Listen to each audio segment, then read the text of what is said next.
grindardraslinu. Í þriðja lagi hefði Bakkabaldur helst átt að vera klæddur leðurgalla með hjálm á hausnum og súrefnisgrímu fyrir vitum í ljósi þess að fyrirbærið sem hann ók líktist helst fjarstýrðum ökutækjum sem send eru til tunglsins í ómönnuðum geimförum til að safna sýnum. Felix lögga hjartahlýr og réttsýnn maður. Hann gat auðvitað ekki látið duga að messa duglega yfir Bakkabaldri á götum úti á Dalvík, heldur færði hann til skýrslutöku á lögreglustöðinni. Fyrst færði hann brotamann í járn, enda vita mál að Baldur til alls líklegur til að sá gallinn á honum. Við grípum niður í upptöku í myndaflokknum sönnum sakamál þegar fundum Bakkabaldurs og Felix lögregluforingja bar saman.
Góðan daginn, Baldur. Hvað í gangi þar? Það ekki núna á mínu. Mann, það vantar að skráða líka. Svo lögstast með öllu. Nei, heyrðu, sætið líka raflösa. Og hvað öryggisbelti? Ég sé ekki öryggisbelti. Og engar hurðir. Og svo hjópaðarnir. Það bara þeirra hafa hann döðið. Og engar rúður. Það náttúrulega að ég var að kissa þetta öfutæki. En ég grein fyrir hversu hræður það.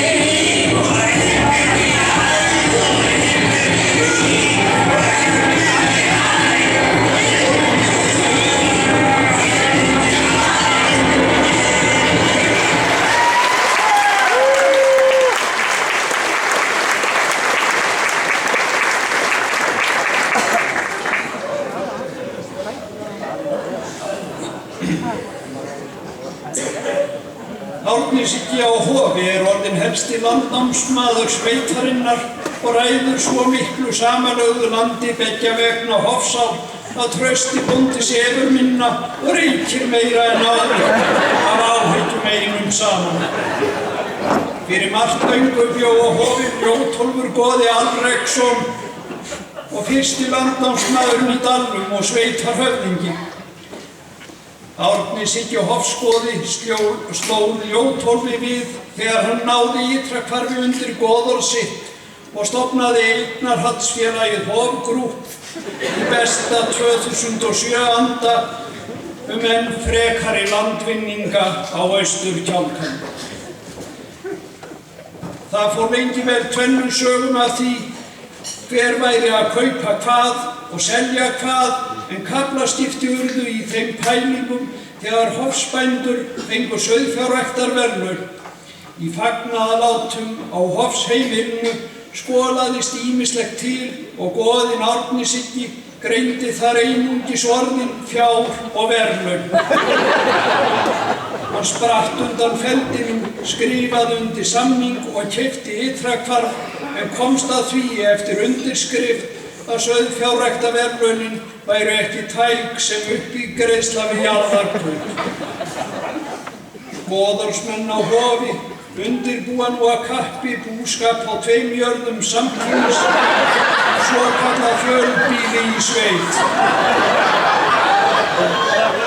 Sveitungarnir fylgjast spenntir með, ekki síst Trausti á Hofsá sem finnur sárt til vanmáttar síns. Hann unir því vel að vera einnar konumaður, en unir illa við að vera einnar jarðarmaður. Hann skygnist bekki eftir mögulegum landakaupum í dalnum og bendir á svo á hve handtakt hefði til dæmis verið í sumar að eiga annað jarðnæði til að slá þar upp afmælisveislunni sinni. Þá hefði verið hægt að halda fögnuði, áti og drykkju linnulaust áfram sólarhringur saman án þess að merkjanleg áhrif hefði á hefðbundin bústörf á Hofsá. Ása sýnir erindinu engan áhuga, ekki enn að minnsta kosti. Angist Trausta bónda eykst frekar en hitt. Fjósið á Grund reis á mettíma og bændur þar hafa hvorki hvílst né sofið svo heiti geti frá því fyrsta skóflustungan var tekin síðastliðið sumar. Þegar grunnur hafði verið lagður og undirstöðurnar stóðu klárar, dreifað sundurleita hjörð til að reisa sjálft fjósið ofan á allt saman. Verktakinn setti sem skilyrði að mannskapurinn byggi á Grund, samfellt í 2 til 3 vikur hið minnsta. Bogga og Friðrik urðu að láta yfir sig ganga að þjóna líðinu til borðs og sængur. Þarna voru allra þjóða kvikindi, meðal annars Selfyssingar, Litháar, demókratar og píratar. Grundarbændur urðu utangarðsmenn á eigin heimili. Svefnfleti voru ekki nægjanlega mörg fyrir allt þetta lið og þurfti að þrísetja í þeim rekkjum sem tiltækar voru. Fyrstu nóttina hugðist Friðrik þreifa fyrir sér að vanda í rökkrinu en lenti þá á skeggjuðum Litháa sem fundi sér svefnstað milli þeirra Boggu í hjónarúminu. Bogga fann ekkert annað en píratahold þegar hún hugðist þreifa á móti.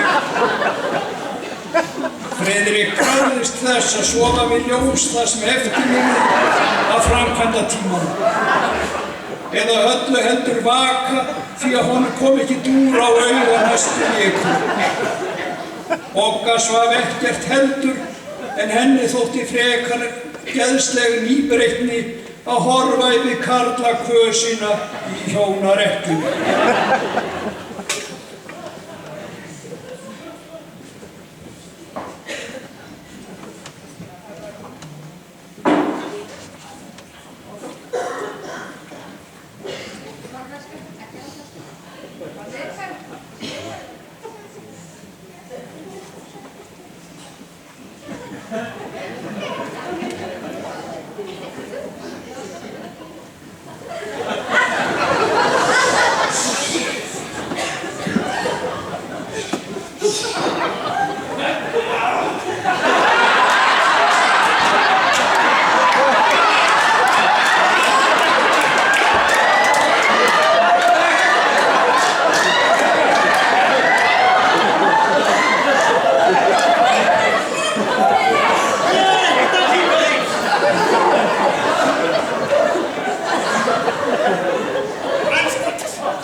Þegar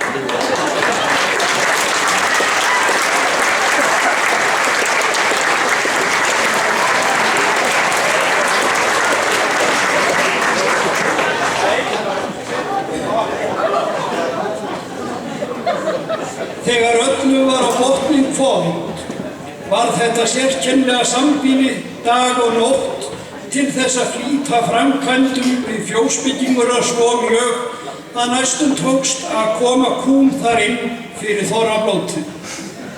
Eðlilegur fjöldi manna gisti nú hjónarúmið. Hólsmenn kærðu sig ekkert aðskotamenn í sínu rúmum við fjósbygginguna sína forðum og því fór sem fór. Framkvæmdir drógust á langinn og urðu helsta umfjöllunarefni annála þorra eftir þorra. Hólsbændum hefði vissulega verið nær að hleypa litháum og pírötum í hjónarúmið þótt það kostaði svefn í nokkrar vikur. Staðfest fyrir löngu að sauðfé í Svarfaðardal ekki lengur til annars brúklegt en að koma bændum í fjölmiðla. Sauðkindin annars talin að mestu leyti til óþurftar og aldrei frekar en þegar bændur ganga pirraðir til gána og rétta af því að haustverki taka frá þeim tíma sem annars væri betur varið í kastljósum sjónvarpsvéla. Franskir sjónvarpsmenn eltu Kristján á Tjörn á Röndum fjöll og fyrnindi síðastliðið haust og hafa sýnt þáttinn svo oft að Stjáni orðinn þekktari í Frakklandi en Björk, Vigdís forseti og Albert Guðmundsson samanlagt. Útsendara landans í ríkissjónvarpinu boðuðu komu sína í Steindir til að kynna stórfurðulegri hegðun manna þar á bæ að loknum verkum á Tungurétt. Þar sitja og liggja heimamenn og gestir í mörgum lögum alla stofu og horfa á áratuga gamla upptöku af Spaugstofunni. Landsmenn klóruðu sér í kollinum af undrun þegar sýnt var frá heimsókninni og ekki var undrun frönsku þjóðarinnar minni. Nú þegar fullbókað í hópferðir frá Frakklandi í Tjörn enda slegist að fá að sjá og snerta Stjána veislustjóra í eigin persónu. Mannmargt verður líka á Steindirum og helst blasir við að byggja verði rækilega við íbúðarhúsið og koma fyrir áforvenda stúku. Ætla má að ferðafólk þyrpist að úr öllum landshornum ekki til að horfa á aldraða Spaugstofu heldur til að sjá og kynnast þeim þjóðflokki sem leggst á gólf árlega með húsbóndann í fangabúningi til að horfa á gatslitna myndbandsspólu.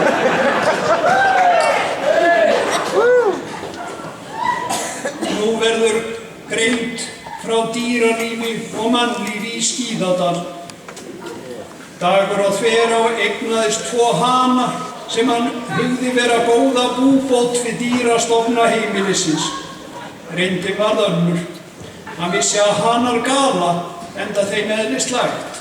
Hann vissi hins vegar ekki að hanar gala helst miðjan nætur.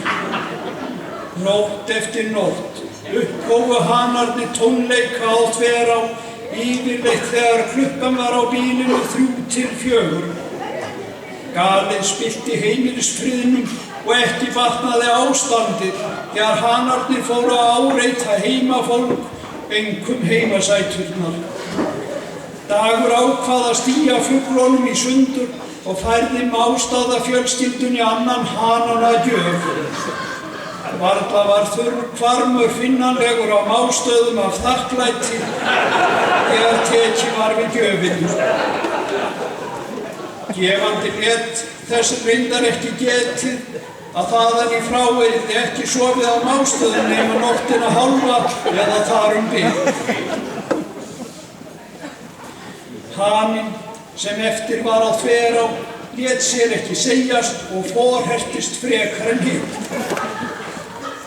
Eina nóttina kom hann alveg upp að hjónaherbergisglugganum og galaði svo hátt að Jón Hnjúki vaknaði líka og hann samt ekki léttsvæfur. Dagur þreif haglabyssu, rauk út og skaut hanan af örstuttu færi.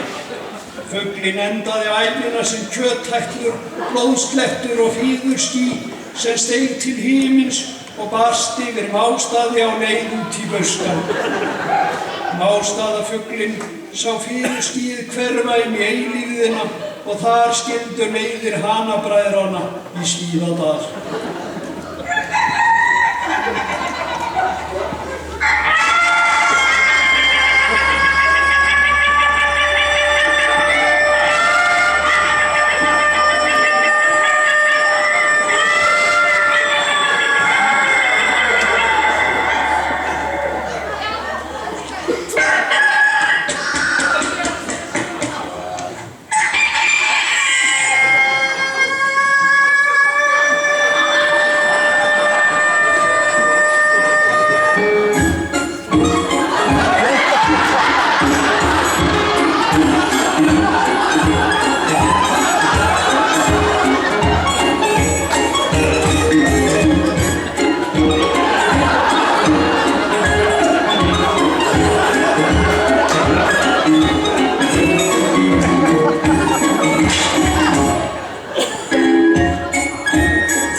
Hjálmar á Mástöðum aðstoðaði Óskar í Dæli við að rýja nokkra skjátur í upphafi aðventu. Frú Jóhanna var að heiman, rúningsriddararnir urðu þyrstir þegar leið á kvöldið eins og eðlilegt með stritvinnumenn. Þegar Jóhanna kom heim, voru þeir orðnir valtir á fótum, aðalega af þreytu. Blóð lagaði úr eyrum heimalinsins sem var sérstakt uppáhaldsdýr húsfreyjunnar. Rúningsmenn höfðu mist klippurnar í eyrað svo minnstu munaði að slétt yrði við hlust. Frú Jóhanna aflýsti rúningnum, enda talið frekar óheppilegt að sauðfé tapi eyra. Illskárra að rúningsmenn séu á eyrum.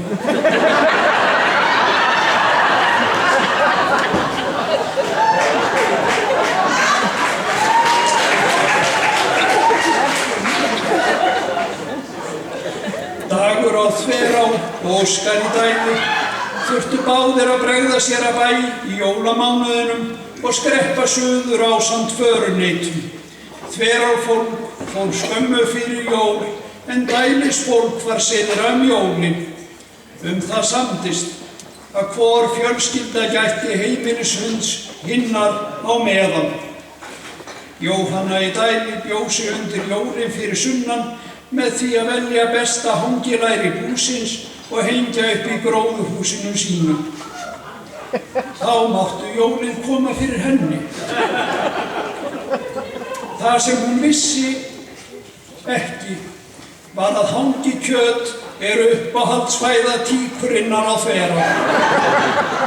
Þegar Þverá fjölskyldan naut aðventulífsins í höfuðborginni, rann tíkin hennar á hangilyktina í Dæli og komst inn í gróðurhúsið, stökk upp í lærið og náði því niður. Þar með voru örlög jólakræsinganna ráðin. Tíkin át lærið allt og nagaði að beini, síðan beinið í eftirrétt þar til maginn sagði stopp. Svo ropaði hún og lagðist og sofnaði vært. Þverártíkin mun ekkert hafa á móti því að vera send í pössun í dæli fyrir næstu jól.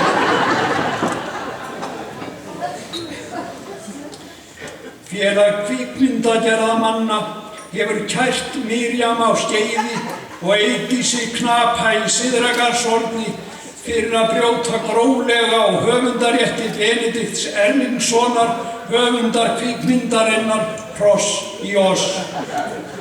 Þær sviðsettu heimsfrægt atriði úr myndinni neðan við Syðra-Garðshorn með þvílíkum tilþrifum að hinn svartælska eftiröpun mun dramatískari en fyrirmyndin. Þetta var reiðtúr í orðsins fyllstu merkingu. Miriam var á hryssu sem hafði róleg heita graðhest í taumi. Þrenningin fór vel af stað en skyndilega laust náttúrlegu eðli niður í haus og hreðjar graddans. Hann hóf sig á loft, neldi hryssuna á ferð en sló framfótunum utan Miriam í leiðinni og faðmaði hana aftan frá. Úr þessu varð áhættu atriði allra tíma í íslenskri kvikmyndagerð og Miriam slapp með skrettinn í margföldum skilningi. Af siðferðilegum og höfundaréttarlegum ástæðum verður upptakan hins vegar aldrei sýnd, ekki einu sinni með 25 ára aldurstakmarki í þröngum hópi framdælinga á harðlokaðri samkomu og Höfða með Sóley og steinpilinn við inngangi.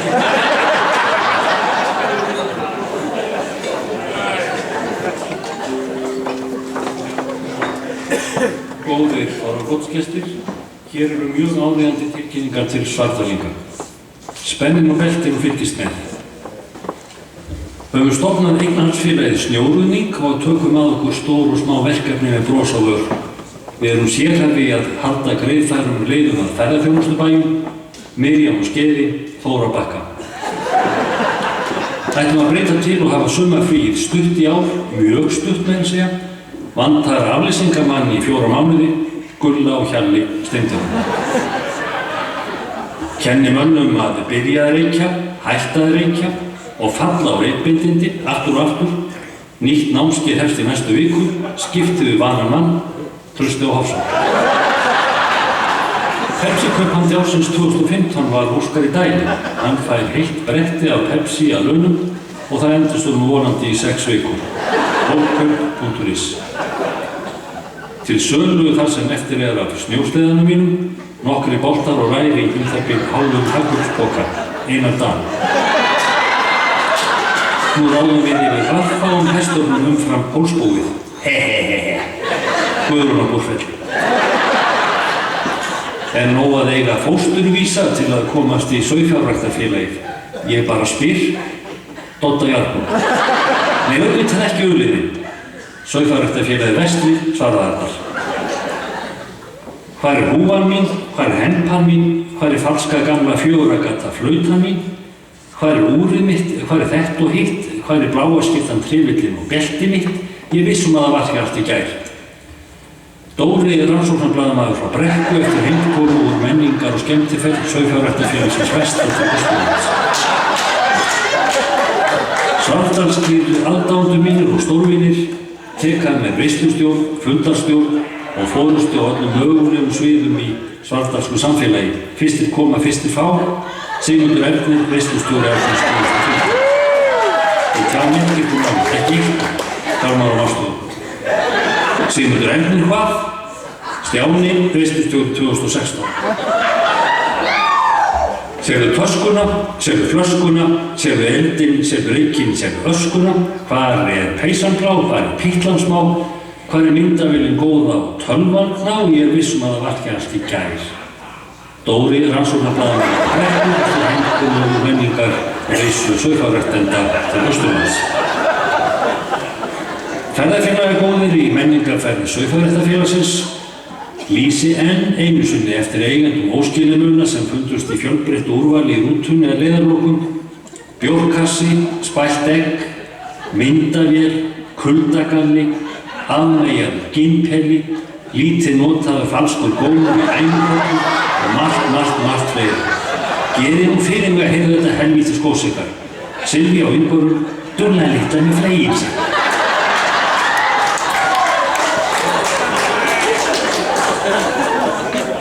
Bæði frétta og tækjalaus eftir ruslufærðina. DB-blaðið kemur því ekki út næstu 3 vikur. Dóri frá Brekku, Rannsóknarblaðinu. Svartdanskir fjárfestar. Hornur heimafenginn baggi.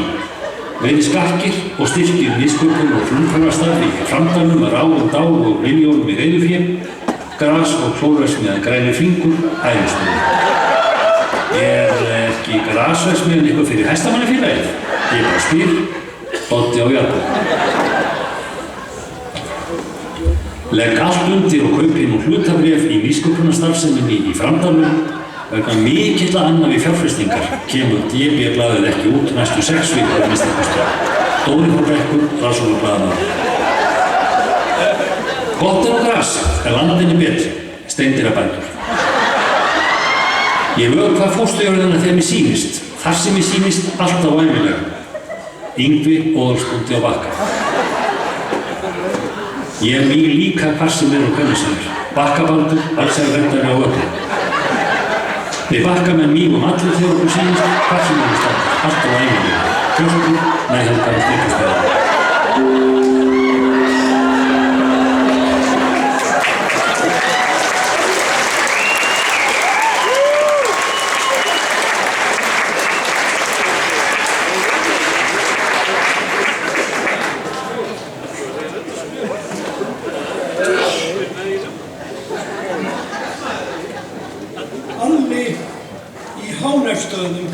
Komst á árinu upp á lag með að flikka upp á íbúðarhúsið með því að hirða innréttingabrak sem fellur eilíft niðurrif þess sem byggt upp í 9 milljarða hótelinu að Deplum í Fljótum.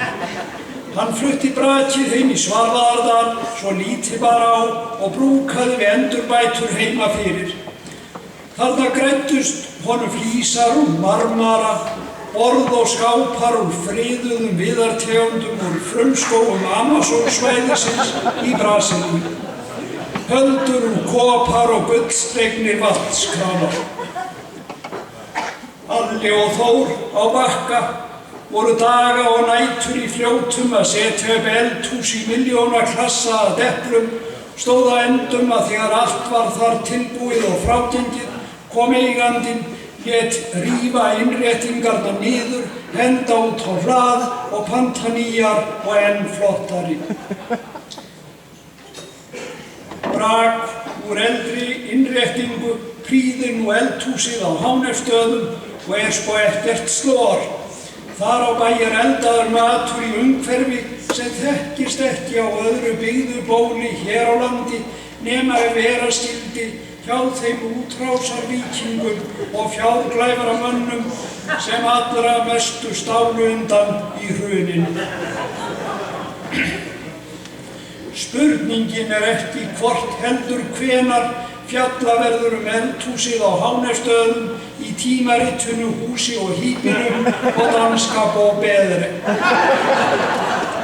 Þór á Bakka hafði ekki ræna á að taka heim með sér svo mikið sem eina keramikflís eða rauðviðarborð. Eldhúsið á Bakka hefur því engum framförum tekið. Frú Kristín ekki kát og snýr sér frá bónda sínum í bæninu á hverju kvöldi. Kuldasteiðið rétt að byrja.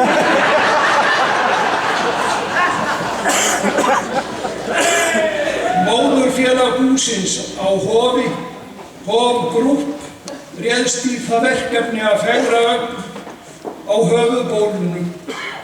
Júli Baldurs málaði bæjarhúsin á Hofi aftur og aftur, en hafði ekki fyrirsett pensla í bleyti en fór að rigna af krafti. Aftur og aftur.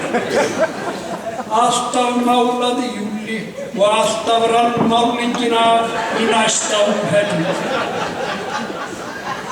Hof ómálað enn, þrátt fyrir óheyrilega háa málningarreikninga sem yfir búið hefur rignt frá húsasmiðjum.